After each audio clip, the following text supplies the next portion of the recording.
Estaba repasando los volúmenes de esta colección de la editorial Planeta, obras maestras de la pintura, pero explicadas según el museo en el que se encuentran. Por lo tanto, son monografías sobre los grandes museos del mundo. Y hay dos volúmenes que yo sepa, o algo he tenido que hacer mal, donde están los grandes museos norteamericanos. Claro, naturalmente la portada es de un pintor español, pero está en un museo norteamericano. He estado repasándolos porque quería presentar a algunos pintores norteamericanos poco conocidos que me entusiasman, y no he encontrado los que estaba buscando específicamente, y puede ser que haya algún museo europeo que tenga obra americana, no lo sé, quizá algún museo australiano, no lo sé, no los he encontrado, pero sí que, bueno, por supuesto, sí he visto otros autores que son igualmente poco conocidos,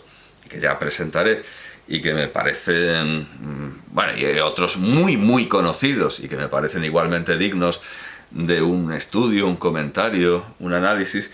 Pero puede decirse que he descubierto o redescubierto a Luis Guglielmi, del que aparece esta obra Terror en Brooklyn, 86 por 76 centímetros, en el Whitney Museum of American Art.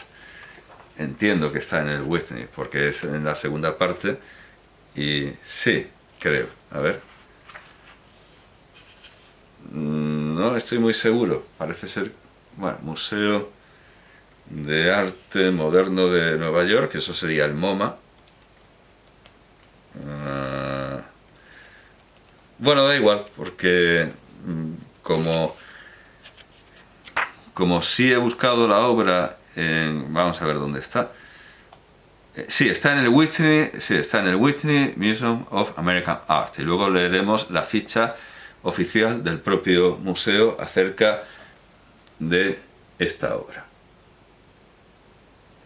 Lo que aquí comentan con el número 13 está bien, es manejable.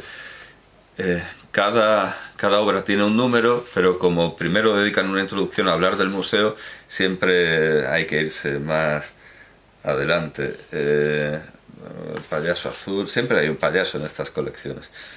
Aquí está, Luis Guglielmi, pintor nacido en El Cairo, pero que desarrolló toda su actividad en los Estados Unidos, se alinea también en el grupo de los interesados por un arte de sentido social. Bueno, pero precisamente lo bueno de esta obra es que no es una alegoría social tan clara. Su obra Terror en Brooklyn es un paisaje urbano poblado de elementos surrealistas y transformado por voluntad de su autor en un escenario irreal. Las casas, de volúmenes diferentes, se hallan dispuestas de forma anárquica, creando una difícil perspectiva. En el cielo aparecen arabescos trazados por nubes lineales, extraña caligrafía de acentos premonitorios. Por cierto, el texto, que no lo he dicho, es de Luis Monreal. Finalmente, en el centro de la calle, bajo una campana de cristal, ha situado Guglielmi a 3 mujeres enlutadas. Los críticos americanos las interpretan como 3 monjas, pero claro, es que, y yo también las interpretaría como unas mujeres enlutadas, como unas viudas o unas beatas. De hecho, la toca, yo diría que es transparente o translúcida, eso no es acorde con una monja. Yo creo que son enlutadas más que monjas, como interpretan los críticos norteamericanos del propio Whitney Museum, del propio Museo Whitney. El escaso... No, me he perdido. Monja, no, enlutadas. Sus actitudes llorosas confirman que se dirigen a un entierro. Bueno, ya está suponiendo mucho, ya está inventando mucho. Sus atuendos y rostros permiten, además, suponer que se trata de mujeres de origen extranjero, probablemente pertenecientes a la comunidad italiana. El sentido de tal composición es difícil de desentrañar. Aquí sí que ha dicho una verdad como un templo. De nuevo puede decirse que la idea primordial que guía al pintor es la de expresar la soledad que siente el individuo en una metrópoli gigantesca. Bueno, explicación banal, explicación digna de Scooby-Doo. Cuando los llamados escépticos, estas asociaciones de escépticos se enfrentan a un misterio, algo sobrenatural, extraterrestres, lo que sea, siempre dan una solución vergonzosamente simple que no es científica ni escéptica, sino que más bien trasluce una fe absoluta en que ellos lo saben todo, no en que la ciencia puede desentrañarlo todo, en que la racionalidad puede con todo, sino que ellos lo saben todo. Bueno, pues a los críticos de arte les pasa exactamente lo mismo. Aunque la institución smithsoniana, concretamente el museo, esto se ha bloqueado, tengo aquí la página, ¿y ahora qué pasa?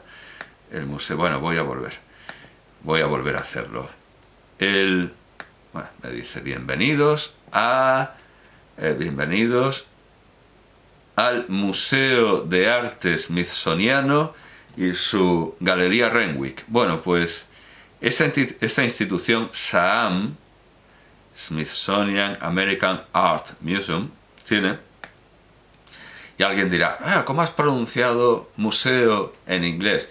Y yo diré, ¿y cómo pronuncian los ingleses los nombres en cualquier otra lengua? ¿Y cómo pronuncian los americanos en especial? Que además los americanos, cuando se pronuncia bien algo en otra lengua, se quejan. Dicen, ¿cómo han pronunciado Los Ángeles? ¿Cómo han pronunciado? Que os piréis. Museum, yo qué sé, idos a... siempre hay alguien que se queja de vicio. No, insisto, que ellos empiecen a pronunciar bien el español. Además, a saber cómo pronunciarán el nombre de Guglielmi. Bien, vamos al grano. Vamos a no dar pábulo a los ociosos que ponen palos en las ruedas del conocimiento con chinchorrerías. Resulta que aquí hay una biografía de Guglielmi que remite a Charles Sullivan, American Beauties, Charles Sullivan, editor, compilador del libro American Beauties, Women in Art and Literature, Nueva York, Henry Abrams, Incorporated. Esto ya dice que hay pocas monografías. Sin decirlo, dice que hay muy pocas monografías sobre Guglielmi. La biografía es muy corta, pero ¿qué tiene de interés? La reproducción de 4 obras. Otoño en Connecticut, 1937, Plaza de Ciudad, 1936-1939, Relief Blues, hacia 1938, y Marshall Hill, Colina de los Mártires, es un lugar con nombre propio, de 1934 a 1933-34 más o menos. ¿Qué nos interesa sobre todo? La plaza de ciudad, un espacio vacío de una plaza muy, muy italiana si uno la ve de lejos, pero luego uno se da cuenta de que esto está en inglés, de que esto es Estados Unidos. Bueno, esta maravillosa plaza vacía, que da una imagen muy italiana, pero que en realidad es Estados Unidos. Es, digamos, la comunidad italiana de Estados Unidos. Bueno, pues luego en la galería Hirsch and Adler, que está en Nueva York, concretamente en el edificio Fuller de Nueva York, en la 41, no sé si en el número 41 de la calle 57 Este de Nueva York. Ahí está el edificio Fuller. Bueno, pues aquí nos reproducen 3 imágenes, tan solo 3 imágenes, pero una es muy explícita, muy útil además. Hemos visto esta plaza de pueblo del año, me he perdido, del año, vamos a ver, del año 1936-39 más o menos, esa plaza vacía. Pues el año anterior a ese cuadro, de 1935, teníamos otra plaza, pero con otro sentido. Y era un cuadro plenamente de crítica social, aunque con abundantes elementos absurdos, surrealistas, podría vincularse con incluso simbolistas, podría vincularse con Paul Delvaux. Tenemos esa misma plaza en la que se está produciendo la injusticia contra el obrero, la depravación de los capitalistas, etc. Pero Guglielmi tiene la excelente idea de, después de este cuadro tan nítidamente social, vaciar la plaza, lo que le da otro sentido, vacía la plaza. E igualmente, en lugar de ofrecer imágenes tan directas, llegará a elaborar narraciones visuales tan misteriosas como la que hemos visto, que aquí no venía la fecha, aquí no venía... Bueno, por cierto, esta escena social se llama El sueño americano y es de 1935, El sueño americano. La obra que hemos visto en este volumen es de 1941, es muy posterior y es mucho más misteriosa. Bueno, recomiendo la biografía que aparece en la galería Hirsch and Adler de Nueva York. Es muy completa, pero verdaderamente muy completa, con una buena bibliografía y un buen comentario sobre cada cuadro. Muy recomendable. La página del autor en la galería Hirsch and Adler. La biografía, que va aparte de los 4 comentarios, no aparece firmada, por cierto. La biografía dice así: Osvaldo Luigi Guglielmi nació en El Cairo, Egipto, donde sus padres habían vivido por al menos 2 años, donde Talmiro Guglielmi tocaba el violín y la viola con una orquesta italiana dirigida por Arturo Toscanini, ni más ni menos. Aunque Guglielmi regularmente se menciona en los relatos ilustrados del modernismo americano, o sea, ya se refiere al hijo, no a Talmiro. El único tratamiento monográfico de este artista sigue siendo John Baker, Osvaldo Luis Guglielmi, una reconsideración, en archivos, en revistas, archivos de Archives of American Art Journal, 1975, páginas 15-20, o sea, ni siquiera hay un libro, hay un artículo de una revista. Y la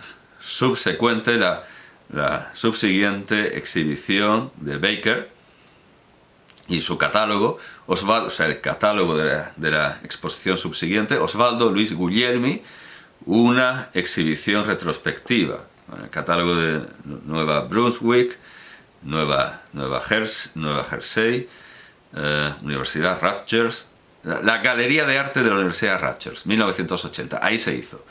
Domitilla Secchi Guglielmi volvió en breve después del nacimiento de su hijo a su Milán nativa, o su Milán nativo, el Milán de los Sforza, es masculino como Madrid, donde Talmiro viajó abundantemente persiguiendo sus medios de vida a través de Europa, Australia y Sud y Norteamérica. En 1914, después de haber girado por Brasil, Canadá y América con la bailarina rusa Anna Pavlova, Talmiro mandó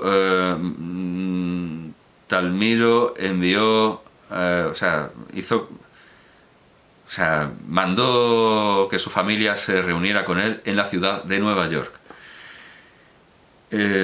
Vivieron en el este de Harlem, en la comunidad italiana del este de Harlem, que como dice la biografía, en aquel tiempo era el centro de una enorme comunidad inmigrante italiana pobre. Luis, que era un nombre adecuado para un chico americano, mostró un temprano interés en la escultura y trabajó de muchacho en el local de una fábrica de modelado de bronce. En 1920 empezó a atender clases nocturnas en la Escuela de Arte, o sea, clases de arte nocturnas en la escuela de la Academia Nacional de Diseño de Dibujo, la Academia Nacional, National Academy of Design, y clases de escultura en el Beaux-Arts, claro, hagamos la liaison, en el Instituto de Bellas Artes, pero en francés, dejando la escuela secundaria Townsend Harris. Y en 1923 siguió un curso a tiempo completo en la Academia Nacional. En 1927, cuando tenía 21 años, se convirtió en ciudadano americano. Guglielmi era un artista precoz cuya habilidad, tanto en el dibujo como en el modelado, llamó pronto la atención sobre él. Su instrucción, basada en un ethos conservador, le dio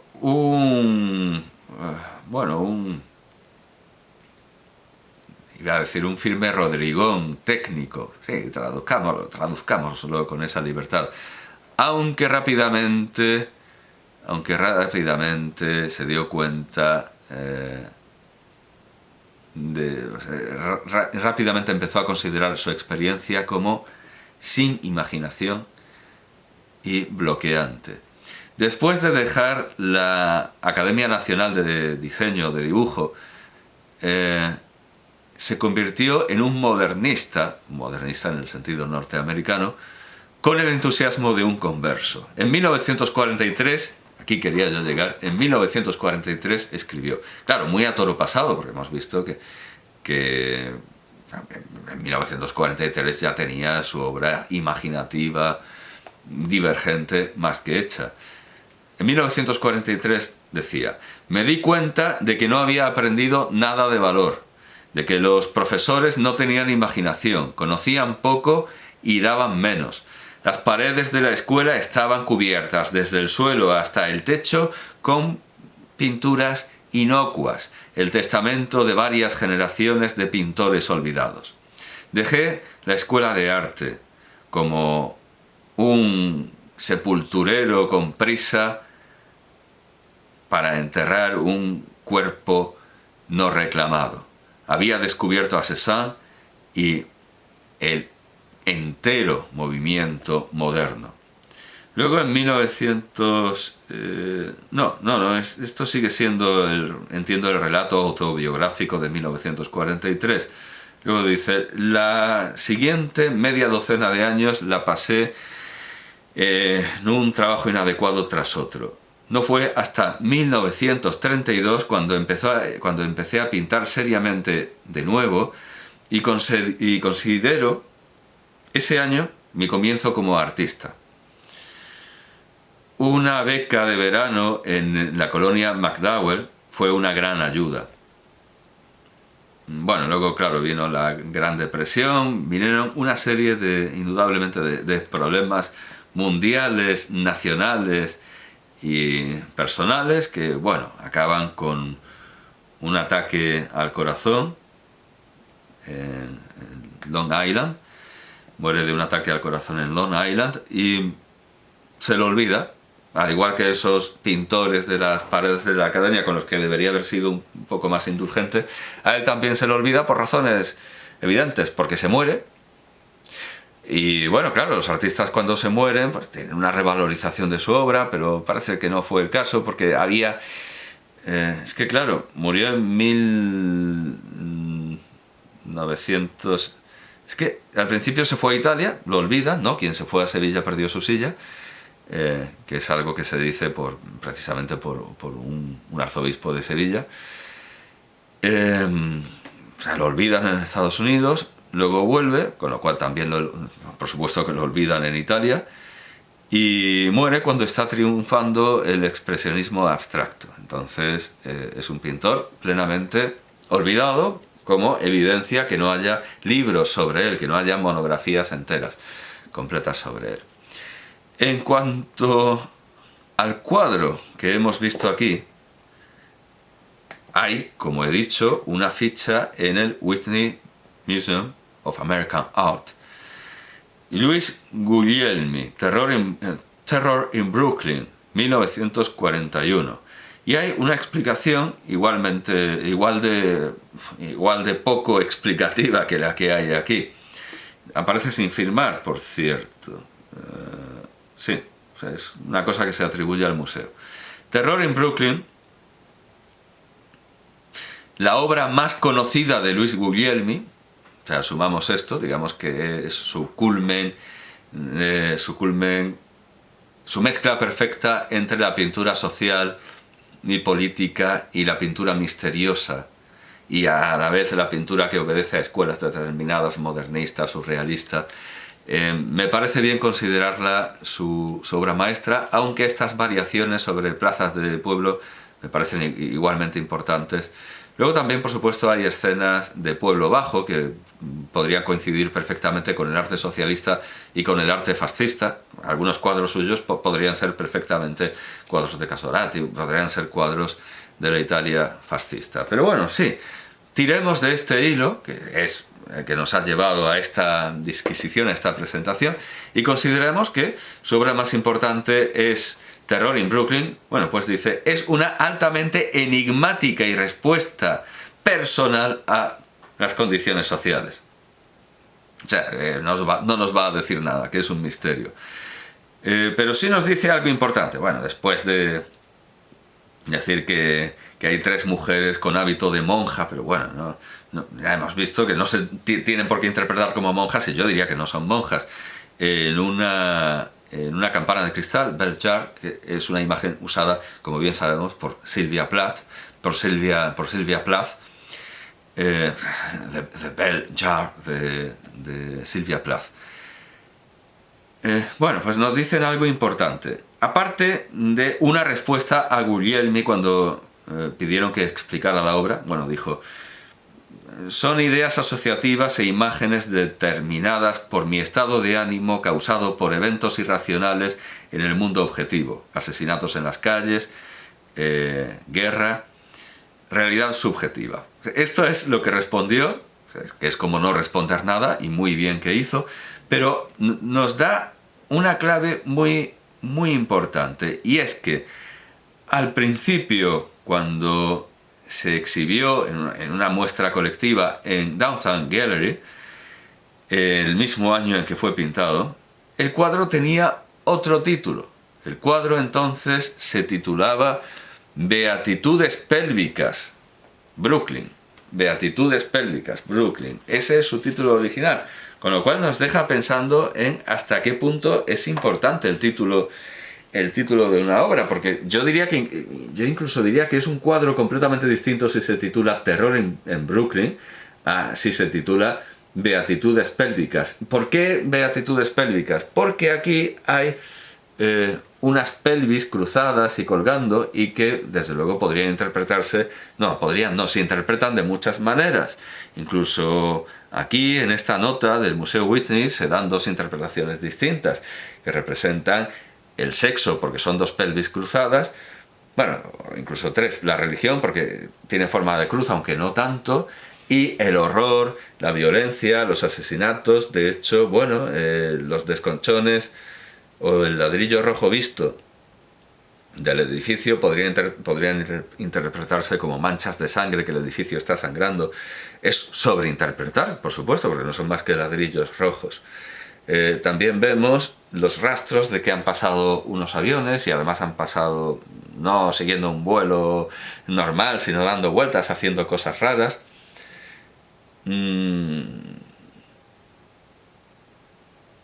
Digamos que el título Terror en Brooklyn se centra en la figura humana, el título Beatitudes Pélvicas, por supuesto, se centra en este pasaje menos visible, que requiere ser visto de cerca o más atención. Quizá por eso, porque estaba dando demasiadas claves, cambió el título. Es mejor título, sin duda alguna, Terror en Brooklyn, porque tiene menos que ver con lo que estamos viendo. Hay unas pelvis y efectivamente al titularlo Beatitudes pélvicas, pues nos llama la atención sobre algo que hay en el cuadro. Pero Terror en Brooklyn nos llama la atención sobre algo que no necesariamente se ve, a no ser que consideremos que estas expresiones son unívoca y claramente, sí, ya sé que la nitidez no, porque no puedo apoyar el codo. Bien, ahora sí, creo que sí. Que podemos interpretar que estas expresiones son unívocamente de terror, pero no es tanto así, digamos que el terror no tiene por qué tener portador humano, no ha de ser humano ni ha de obedecer a pasiones reales, sino que puede ser atmosférico, y desde luego la atmósfera tiene un papel evidente en este cuadro. En todo caso es un misterio, que no se puede simplificar con lo que diga el primer crítico que pase o el primer guía del museo para dejar tranquilos a los espectadores. Precisamente es un cuadro que no deja tranquilo, aunque pueda ser altamente reconfortante por sus cualidades cromáticas, por sus formas